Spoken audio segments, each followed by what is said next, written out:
L'extrême nord du Cameroun est confronté à une aggravation de la crise humanitaire.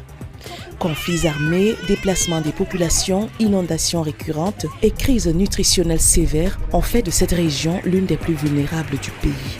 Selon le rapport 2025 du Bureau de la coordination des affaires humanitaires des Nations Unies, 1,2 million de personnes ont aujourd'hui besoin d'une assistance humanitaire urgente dans l'extrême nord. Pour de nombreuses familles, l'agriculture ne suffit plus à assurer la survie. Les récoltes sont insuffisantes et l'insécurité limite l'accès aux moyens de subsistance. La peur d'aller dans la brousse, aller voir ton champ, risque d'enlèvement, risque d'assassinat des terroristes. Donc c'est pour éviter les risques comme ça. Chaque fois, nous avons assez peur de sortir du village. On est dans le tranché. Mais cette année, le champ a été dévasté, a été gâté par des insectes. Il y a des insectes qui sont venus ravager nos champs. Je fais jusqu'à 2 hectares. Bon, je n'ai que un sac de mil. La situation s'est aggravée avec la suspension du financement des États-Unis, principal bailleur du Programme alimentaire mondial. Ce retrait a créé un déficit financier majeur, mettant en péril la poursuite des opérations humanitaires.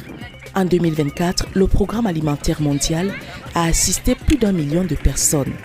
En 2025, malgré un contexte sécuritaire et logistique difficile, plusieurs centaines de milliers de personnes ont continué à recevoir une aide alimentaire et nutritionnelle. Parmi elles, 13 000 personnes soutenues lors des réponses aux inondations, 13 250 personnes aidées via le mécanisme de réponse rapide, 75 700 personnes appuyées pendant la période de saison sèche. Mais les besoins restent largement supérieurs aux ressources disponibles. Pour 2026, le Programme alimentaire mondial estime à 67 millions de dollars le financement nécessaire pour maintenir ces opérations essentielles au Cameroun. Les enfants figurent parmi les victimes de cette crise. Dans l'extrême nord, plus de 300 écoles sont aujourd'hui non fonctionnelles, entraînant une forte baisse du taux de scolarisation malgré les efforts de certaines ONG. Le programme d'éducation accélérée qui est mis en œuvre par plan international depuis déjà 2020, parce que 2020 c'était la phase pilote, on a commencé à Makari et après cette phase c'était un succès, ça s'est étendu à Logon-Bini. Donc 3 ans après, je pourrais dire que les succès majeurs, déjà, c'est le fait d'avoir pu récupérer un certain nombre d'enfants.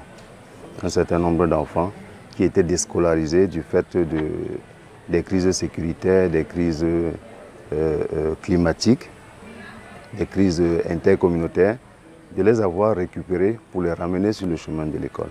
Donc ça, c'est déjà d'un. Et d'avoir permis également à ces enfants de poursuivre leur cycle, afin de finir avec le cycle primaire, ce qui va leur permettre d'avoir plus de chances de s'intégrer dans la vie. Les villages se vident progressivement, les tensions intercommunautaires s'intensifient et de nombreux jeunes se retrouvent sans perspective, privés d'éducation. Depuis 2009, le Cameroun est touché par des violences djihadistes dans l'extrême nord. Intensifiées à partir de 2014 par Boko Haram, ces attaques ont provoqué le déplacement de près de 500 000 personnes selon le HCR et continuent d'aggraver la situation des populations.